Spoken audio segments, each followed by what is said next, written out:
ஒரு காலத்தில் ஜூன் என்ற புத்திசாலி மற்றும் படைப்பாற்றல் கொண்ட ஒரு சிறுமி இருந்தாள். அவள் வரைவதையும் புதிய விஷயங்களை கண்டுபிடிப்பதையும் மிகவும் விரும்பினாள். குறிப்பாக வண்டர் பார்க் என்ற ஒரு மாயாஜால அம்யூஸ்மெண்ட் பார்க் கட்டும் எண்ணத்தை. ஜூனின் அப்பா ஒரு பொறியியலாளர். அவர் அவளது படைப்பாற்றலை நம்பினார். இவர்கள் இருவரும் ஒரு நாள் வண்டர் பார்க் கட்டும் கனவு கண்டார்கள். ஜூன் சவாரிகள் மற்றும் விலங்குகளின் வடிவமைப்புகளையும் வரைபடங்களையும் வரைந்து அந்த பூங்கா உயிருடன் எப்படி இருக்கும் என்று கற்பனை செய்தாள். ஒரு நாள் ஜூன் தன் வீட்டுக்கு அருகிலுள்ள காடுக்கு சென்றாள். அங்கு அவள் ஒரு ரகசிய நுழைவாயிலை கண்டுபிடித்தாள். அந்த நுழைவாயில் வழியாக காடுக்குள் மறைந்திருந்த ஒரு மாயாஜால அம்யூஸ்மெண்ட் பார்க், உண்மையான வண்டர் பார்க் உலகத்துக்குள் சென்றாள். ஆனால் அவள் அங்கு சென்றபோது அந்த பூங்கா இனி மாயாஜாலமாக இல்லை என்பதை பார்த்தாள். சவாரிகள் அனைத்தும் பழுதாக இருந்தன. விளக்குகள் அணைந்திருந்தன. விலங்குகள் மோடு சோகமாகவும் வழிகாட்டாமல் இருந்தன. ஜூன் விரைவில் பூங்காவின் விலங்கு நண்பர்களை சந்தித்தாள். பேசும் கரடி பூமர், சிம்பான்சி ஸ்டீவ், முள்ளம்பன்றி பீனட் மற்றும் மற்றவர்கள். அவர்கள் பூங்காவின் மாயாஜாலம் மங்கிவிட்டது என்று விளக்கினார்கள். ஏனெனில் பூங்காவின் இதயம் எனப்படும் கற்பனை இயந்திரம் வேலை செய்யாமல் போய்விட்டது.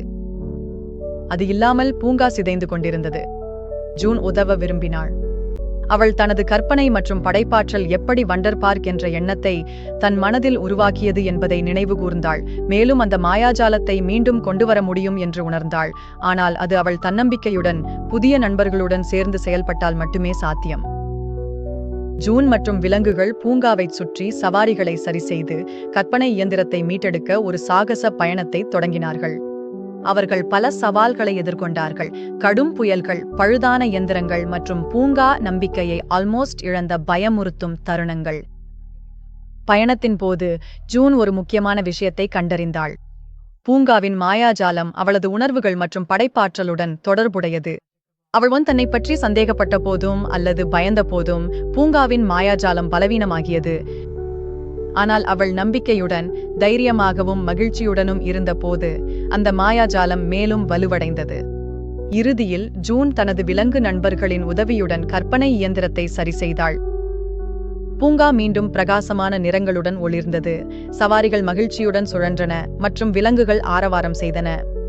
ஜூனின் தைரியம் மற்றும் கற்பனை காரணமாக வண்டர் பார்க் மீண்டும் உயிர்ப்புடன் இருந்தது. தன்னை நம்புவது மற்றும் ஒருபோதும் விடாமுயற்சி காட்டுவது மிக கடுமையான கனவுகளையும் நனவாக்க முடியும் என்பதை ஜூன் கற்றுக்கொண்டாள். படைப்பாற்றலும் நட்பும் எல்லா மாயாஜாலங்களிலும் சிறந்தவை என்பதை அவள் அறிந்தாள்.